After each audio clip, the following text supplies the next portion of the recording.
And we're on. Hello, everybody, and good morning. Good Monday morning. At least that's what it is here when I'm filming this. And I am at a top secret, high security, private secret location. I'm actually on vacation. I finally got away. It's Monday morning. I've been going all weekend visiting my kids over in Georgia and my future, I guess you could say, in-laws. My son Joe, I told you recently, is getting married, and I got to meet his in-laws Saturday night. They are American citizens. They're from the Dominican Republic. They came over the right way. Very sweet people.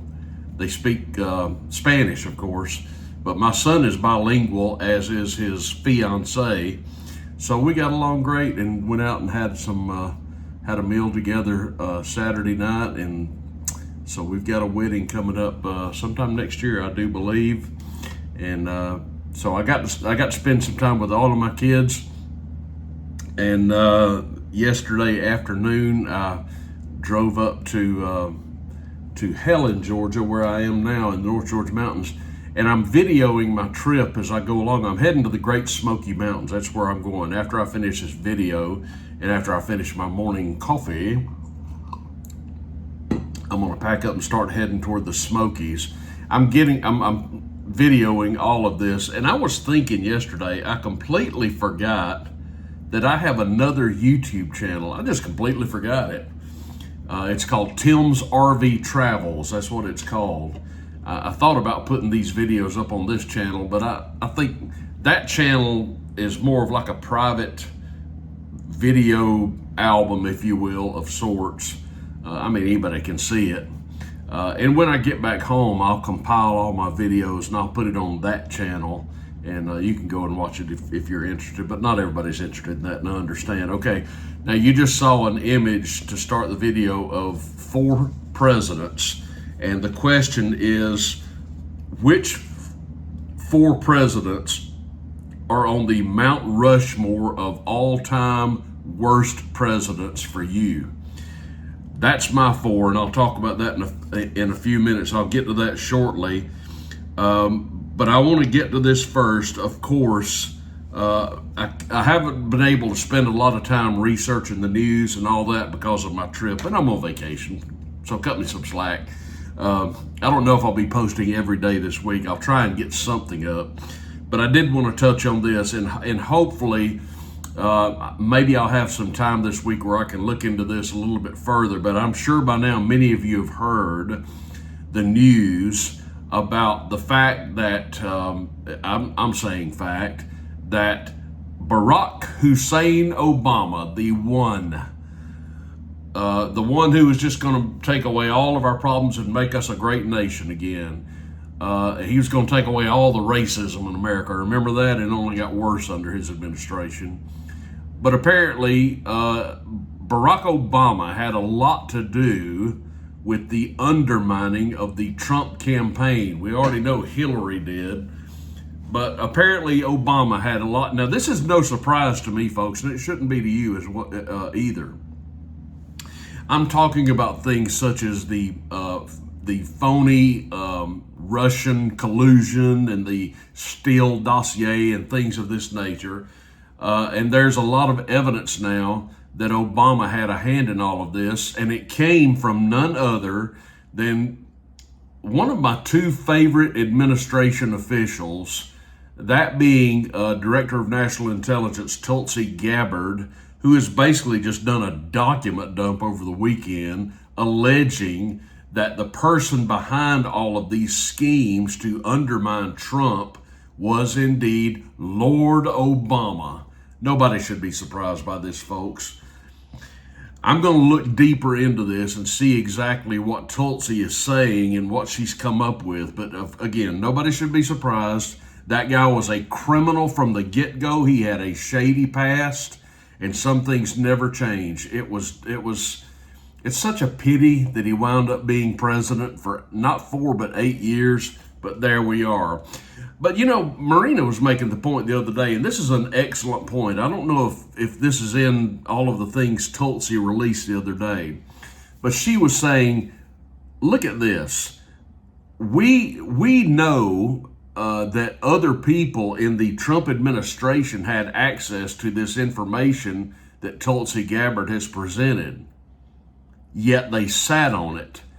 I'm talking about Republicans. I'm talking about people in the Trump administration. I'm talking about people like Mike Pompeo and Attorney General Bob Barr, or Bill Barr. I always get them mixed up. There used to be a Congressman, Bob Barr, William Barr, who was Trump's second Attorney General after he got rid of Jeff Sessions. I guess you could throw Sessions in there as well. But these are people who had to be aware, folks, of all of this phony baloney stuff about Russian collusion and the Steele dossier and all that, and they did nothing, which of course lets us know that what we have is a uniparty. When you get up into the upper echelons of power, there's no difference, folks. These people are all the same. They live to protect themselves and their ilk. They don't care anything about the American people. They hate Donald Trump. And I got a lot of issues with Donald Trump myself. I don't hate him, but Trump just fumbles balls so often, and it's just frustrating. But let's not get sidetracked. The bottom line is Tulsi Gabbard has released a lot of evidence. Whether she's released enough evidence to see anything of a legal nature done or a criminal nature done against people such as Obama or Clinton remains to be seen. I would be shocked. I don't look for Obama or Clinton to be in an orange jumpsuit anytime soon, although I would really love to see that, and I personally believe it would be great for national morale to at least see Hillary in an orange jumpsuit. Is that going to happen? I wouldn't bank on that, folks. Justice somehow eludes people like this because they have so many allies in power already, and they're protected. They're in a cocoon. People don't want to go after the Clintons or the Obamas, despite all the crimes they have committed, because they're one of them. They protect their own, and that's just the way it is. All right, so stay tuned for that, and comment down below if you have more information about this. I'm not really saying much about it right now, other than just to cover the fact that Tulsi has released that information. That's more than we ever got in years past. Pardon me a moment. I gotta have coffee. All right, now let's get to the worst presidents of all time. Somebody was asking on Twitter, who are the presidents on the Mount Rushmore of worst all-time presidents? And I just showed you a picture of mine. Let me mention them quickly and tell you why these are my four.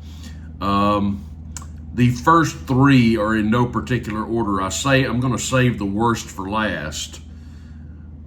But the first I want to mention is Franklin Roosevelt. Franklin Roosevelt is definitely on my top four list or bottom four list of worst presidents. Franklin Roosevelt, all of these presidents have one thing in common. They always advocate for bigger and more intrusive government, which always takes liberties away from the people. Roosevelt, of course, gave us the New Deal, which empowered government and took away liberty. And people began to see government, I believe, under Roosevelt in a different light. But government grew almost exponentially under FDR. And of course, he got us into the Second World War. And if you don't know by now, of course, war is something that all of these presidents are going to have in common. Roosevelt got us into the Second World War, which he really wanted to be in. He wanted to be in that war. And Roosevelt, I think any student of this understands by this point that Roosevelt goaded Japan into attacking the United States, which they did, and that got us the next day a declaration of war. Is that the last time we've actually had a declaration, a formal declaration of war from Congress?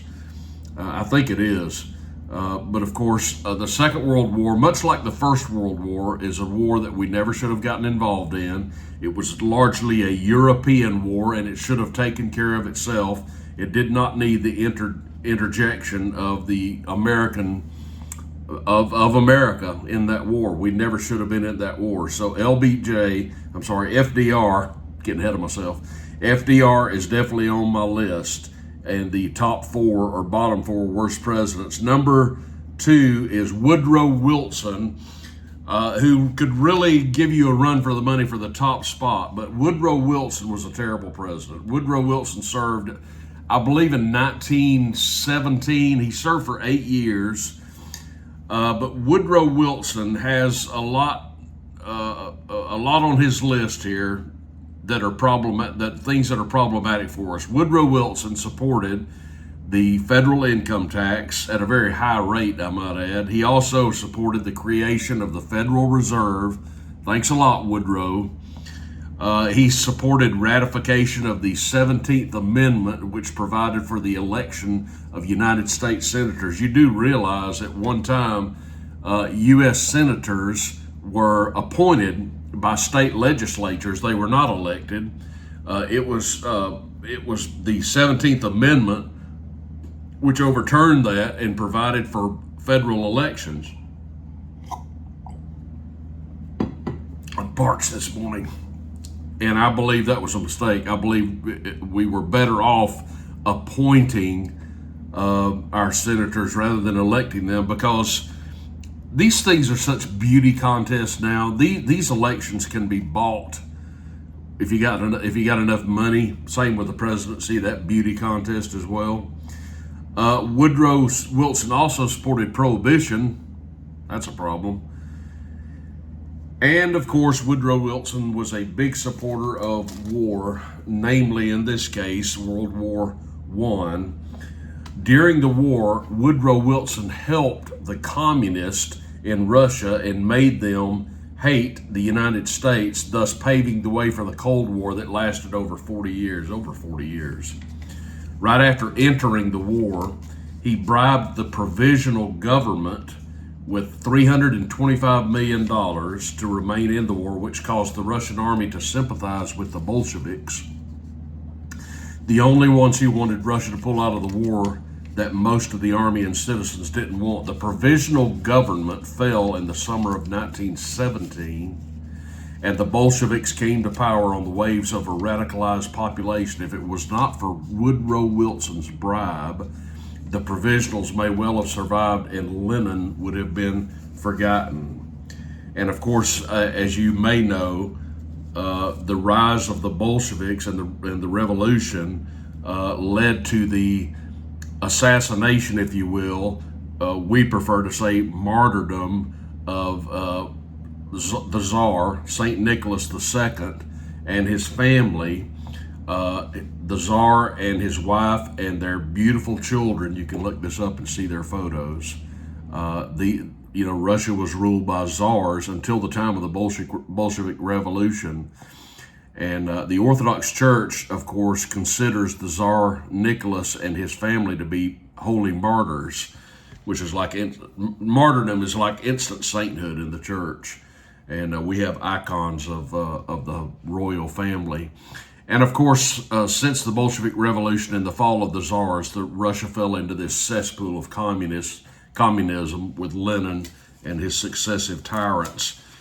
And only it was that way until, of course, 1991, when the Soviet Union fell and we had a burgeoning new Holy Rus, or at this time Russia, come back to power. And of course, the American government completely fumbled that ball yet again, but what can you say? Okay, the third president on my Mount Rushmore of worst presidents, of course, is Lyndon Baines Johnson. For many, many reasons. Lyndon Baines Johnson, much as Roosevelt gave us the New Deal, Johnson gave us the Great Society, which was the New Deal on crack. I fully credit, if you will, Lyndon Johnson for the state, for the creation of the modern welfare state, which has ensnared millions of Americans into a vicious cycle of poverty, trapped them in slums all across large cities in America, made so many Americans, a full generation at least of Americans, dependent on the government for their sustenance, taken away their dignity and their work ethic and the American incentive to go out and work hard and realize your dreams. Johnson killed that for a lot of Americans, and he was a dirty dog. And of course, I fully maintain that Lyndon Johnson had a hand in the assassination of his predecessor. I'm not saying Johnson pulled the triggers, but I am saying that I believe evidence shows that Johnson at least knew what was going on with the Kennedy assassination in Dallas in 1963. I watch a channel, among other things. I'm somewhat of a JFK assassination buff, and I have recommended to you before, if you are likewise, the wonderful channel America's Untold Stories, where they just do an exhaustive research into the assassination of Kennedy. And I'm not saying Kennedy was that great of a president, but I mean, this changed America, folks, fundamentally, forever. And of course, there's so much evidence that ties Johnson to this event. He certainly had motive, he had opportunity. Mark Gruber maintains with a great deal of evidence that John Kennedy was just not leaving Texas that weekend, and that there had been several previous attempts on Kennedy's life in other cities such as Chicago and Tampa, and I believe Miami, attempts that failed. Texas was not going to fail. In fact, I don't know if you know this or not. I know I'm getting sidetracked, but bear with me. I'm on vacation. I'm rambling. You can ramble on vacation. The next day, the day after the assassination, there was going to be a barbecue at the LBJ Ranch near Austin, to which Kennedy, who did not even want to go to Texas, was going to be, of course, the special guest. And Mark Gruber maintains that had Dallas failed, there was another plot on standby at the LBJ Ranch. Either way, Kennedy was not leaving Texas upright. So for those reasons, LBJ, who I firmly believe was going to be dropped from the ticket, because LBJ has a really shady past if you look into it. I'm talking about murders, all kinds of things in Texas, and he was becoming an albatross to the Kennedys. And I think that he saw this deed as being his way out, because once he became president, it changed everything. There were no more investigations into his past, because he could kill them all. Kill being the operative word. And of course, the worst president of all time, at the top of my Mount Rushmore of all-time worst presidents, would be obviously for me, Abraham Lincoln. Now, you might expect me as a Southern man to say that, and you'd be right. But this point is something that so many people seem to just gloss over. It doesn't register with them that at the end of the day, when you tally the ledger, Abraham Lincoln presided over the deaths of roughly over 700,000 Americans. Now, find me another president who matches that record, of a fraction of that record. Think about that, folks. I'm talking about Northern and Southern, Union and Confederate. He presided over the deaths of over 700,000 of his countrymen. Can you imagine in modern times that being said of any American president of any party? Yes, I call it the War of Northern Aggression, and yes, I maintain that the South had every right to do what she did. I believe that this war was actually the only legitimate war we ever had in the United States. And I believe the South was right. It is true that slavery was an issue, but folks, the Union had slaves. Everybody had, not everybody, but both sides had slaves. Slavery was an issue, and it did end. The Civil War did bring about the ending of Civil War, but I maintain it was on the way out anyway. But I really contend that the main reason for this war was the reason we have any war, and that's money. When you get down to it, states' rights, of course, states should have the right to govern themselves as they see fit. There's an old saying that goes like this: prior to the Civil War, people said the United States are. Prior to the Civil War, it is said the United States are. After the Civil War, people said the United States is. In other words, prior to the Civil War, we had, I don't know how many states we had at the time of the war, let's say 40. I know that's not right, but it would be every state basically governing itself as it saw fit, in alignment with the Constitution, of course. But after the Civil War, the whole nation became federalized, if you will, and since that time, it's not changed. The distinctions between the states have largely been erased, and we're basically just one federal government presiding over the American people to a greater degree than ever was before. As for slavery, it was on the way out. I believe that Lincoln saw the opportunity for more money coming into the federal treasury from port cities such as Charleston and Savannah and New Orleans, of course, and he wanted in on that action.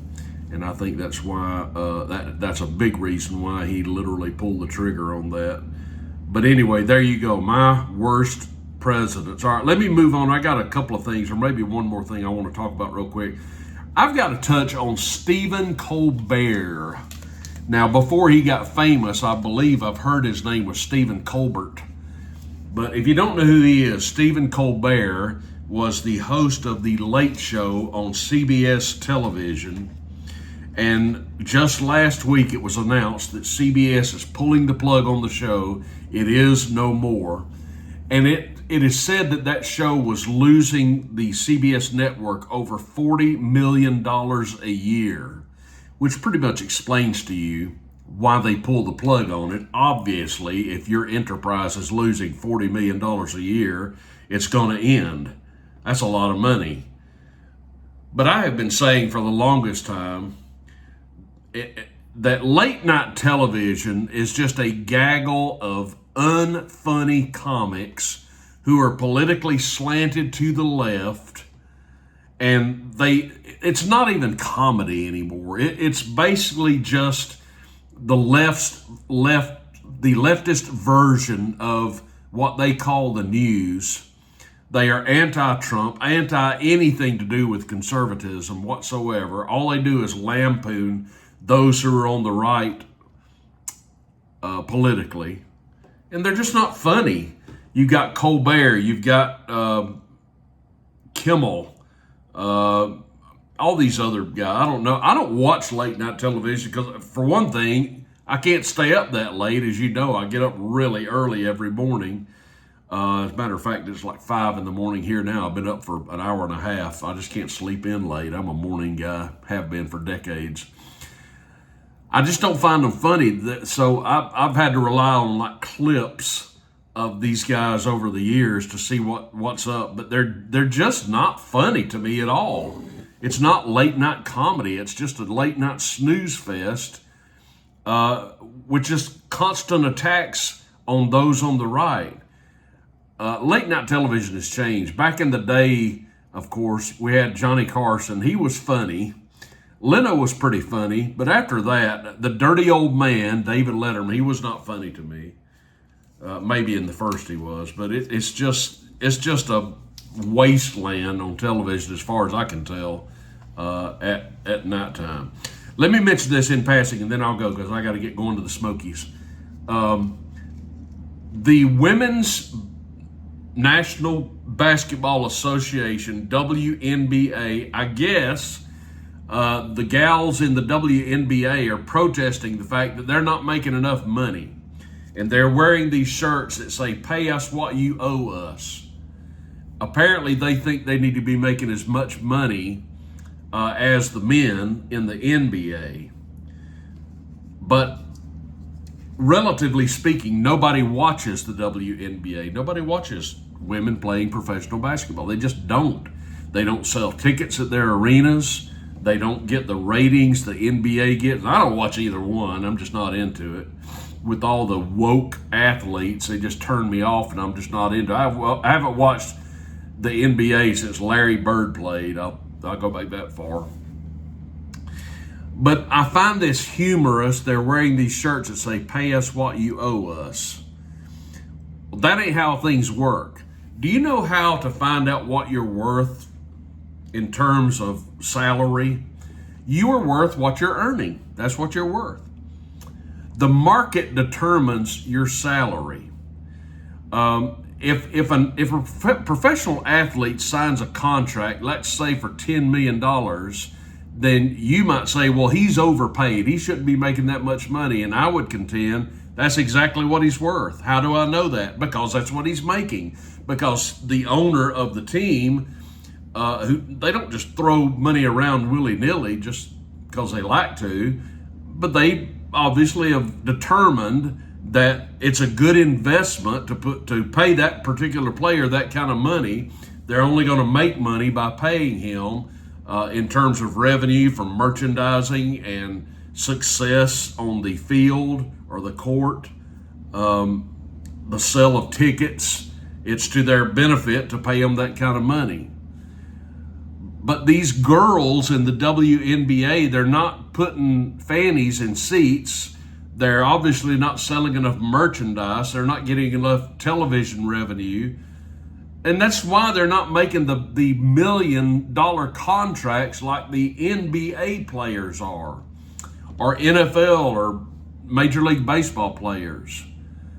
They make these huge amounts of money because it can be justified, because they sell tickets, they sell merchandise, they attract the television networks to pay big money to put them on the air. So girls, I'm sorry, but you're getting paid what you're worth. And if you're unhappy wearing a t-shirt, it ain't gonna do much for you. Maybe you need to find another line of work, I don't know. Or stop being PC. Maybe you need to start the Right Wing Basketball Association. I'd give that a look. All right, folks, I'm about to check out of my hotel room and head north into North Carolina and Tennessee and the Great Smoky Mountain National Park. And I'll be filming that, and I'll put it up on my other channel when I finally get back home. I don't know if I'll be with you every day this week. Next week, I'm going back to work, so it'll be a return to normalcy, I suppose. But there you have it.